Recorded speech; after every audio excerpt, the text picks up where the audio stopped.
देखें अभी तक हमने देख लिया ना, फिर ग्राफ की तरफ आते हैं, इसीलिए मिटाया नहीं था, बार बार जरूरत पड़ता है।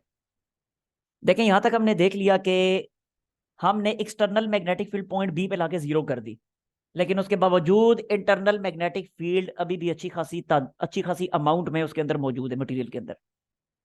तो अब अगर हम इंटरनल मैग्नेटिक फील्ड को जीरो करना चाहते हैं तो हमने क्या किया था, देखें यहां पे सी पे आके इंटरनल मैग्नेटिक फील्ड जीरो हुई थी, तो हमने क्या किया था, हमने रिवर्स मैग्नेटिक फील्ड प्रोवाइड की थी। इतने हिस्से में एक्सटर्नल मैग्नेटिक फील्ड जो एच थी, एक्सटर्नल मैग्नेटिक फील्ड इतने हिस्से में पॉजिटिव थी, लेकिन इतने हिस्से में एक्सटर्नल मैग्नेटिक फील्ड नेगेटिव हो चुकी थी। यानी एक्सटर्नल मैग्नेटिक फील्ड को हमने रिवर्स कर दिया था, करंट को रिवर्स करवा के। ठीक हो गया। तो अगर हम इंटरनल मैग्नेटिक फील्ड को जीरो करवाना चाहते हैं तो हमें क्या करना पड़ता है, रिवर्स मैग्नेटिक फील्ड उस पर अप्लाई करनी पड़ती है। तो वो जो रिवर्स मैग्नेटिक फील्ड हम उस पर अप्लाई कर रहे हैं, जो रिवर्स मैग्नेटिक फोर्स हम उस पर अप्लाई कर रहे हैं, that reverse magnetic force to make internal magnetic field zero is called coercive force. आगे समझ बात की? यस, ये क्लियर हुआ? हाँ जी।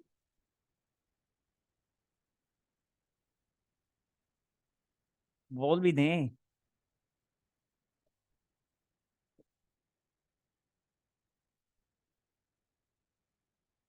और रिवर्स मैग्नेटिक फोर्स, आवाज आ रही है आप लोगों को मेरी?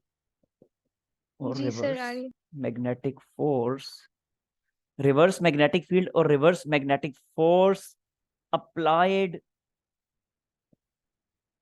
ऑन मटेरियल, यानी अप्लाइड ऑन फेरोमैग्नेटिक मटेरियल। बार बार वही बात मैं कहूंगा, क्योंकि ये सब कुछ हमने पढ़ा ही फेरोमैग्नेटिक मटेरियल के लिए। द रिवर्स मैग्नेटिक फील्ड और reverse magnetic force applied on the material to make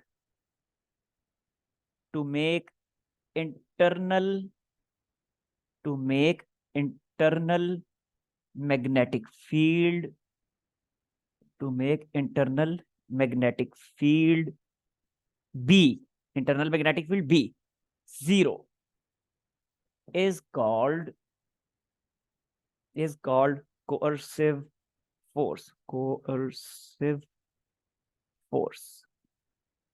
clear हो गया? अब मेरा एक सवाल है आप लोगों से, मुझे ये बताएं कि हार्ड फेरोमैग्नेटिक की कोर्सिव फोर्स ज्यादा होगी या सॉफ्ट फेरोमैग्नेटिक की?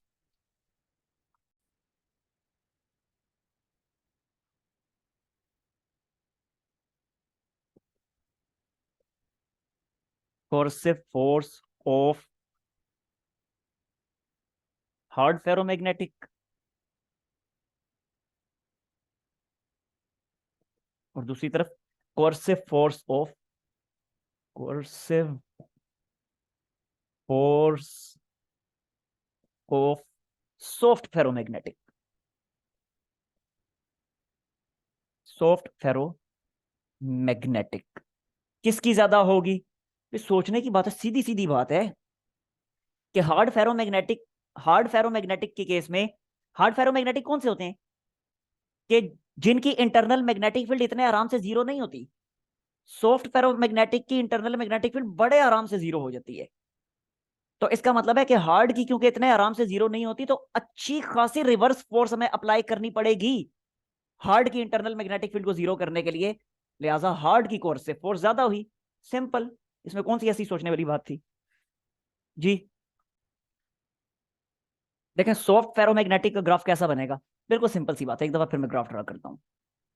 इस एक्सिस पे हमने ली हुई है एक्सटर्नल मैग्नेटिक फील्ड, और इस एक्सिस पे हमने ले रखी है इंटरनल मैग्नेटिक फील्ड। ठीक हो गया? अच्छा आप जरा देखें, ये हमारा सेचुरेशन पॉइंट है। अब यहां से मैंने नीचे आने, देखें सॉफ्ट फेरोमैग्नेटिक कौन से होते हैं, फिर डेफिनेशन के मुताबिक सॉफ्ट फेरोमैग्नेटिक मटेरियल्स वो मटेरियल्स होते हैं कि जिनमें एक्सटर्नल मैग्नेटिक फील्ड जीरो करने से इंटरनल मैग्नेटिक फील्ड भी जीरो नहीं भी होती तो अच्छी खासी रिड्यूस जरूर हो जाती है। ऐसा ही है ना? तो इसका मतलब है नेक्स्ट पॉइंट कौन सा बनेगा, नेक्स्ट पॉइंट ये बनेगा कि अगर मैं एक्सटर्नल मैग्नेटिक फील्ड जीरो कर देता हूं तो इंटरनल अब अच्छी खासी कम हो जाएगी। ये ऐसे बनेगा ग्राफ, फिर यूं, इस तरह से। ठीक हो गया? और अगेन अब रिवर्स मैग्नेटिक फील्ड, अब ये रिवर्स सैचुरेशन पॉइंट आ चुके हैं। अब अगर एक दफा फिर से मैं एक्सटर्नल मैग्नेटिक फील्ड एच को जीरो करता हूं तो इंटरनल एक दफा फिर से अगर एग्जैक्टली जीरो नहीं भी होगी तो भी अच्छी खासी कम हो चुकी होगी। लिहाजा नेक्स्ट पॉइंट ये बनेगा, ऐसे ये वाला। ठीक हो गया? अब मैं ज्वाइन करता हूं तो ये देखें जरा, ये बन गया ग्राफ। तो ये बना सॉफ्ट फेरोमैग्नेटिक का। देखिए कितना फर्क है हार्ड और सॉफ्ट के ग्राफ में, कि सॉफ्ट के ग्राफ की जो हिस्टैरिसीस लूप होगी वो बहुत थिन हिस्टैरिसीस लूप बनेगी, बहुत थिन बनेगी, और हार्ड की हिस्टैरिसीस लूप बहुत ज्यादा जो है वो थिक हिस्टैरिसीस लूप बनेगी, बहुत मोटी हिस्टैरिसीस लूप बनेगी।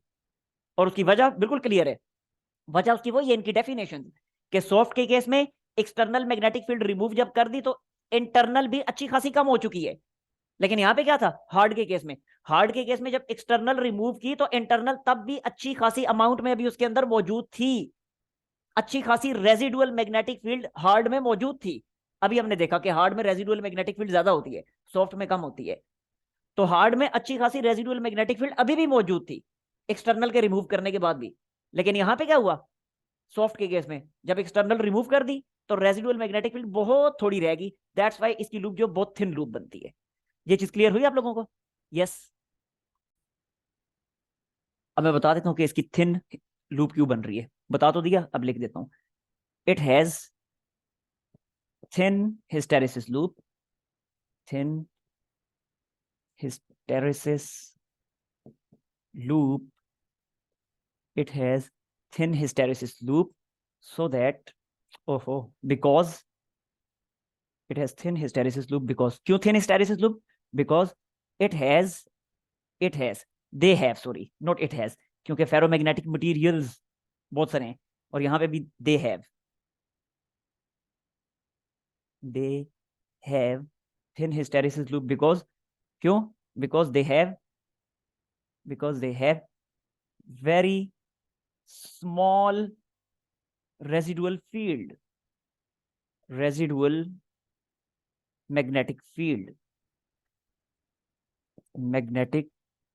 इनकी रेजिडुअल मैग्नेटिक फील्ड बहुत कम होगी when external magnetic field H becomes zero।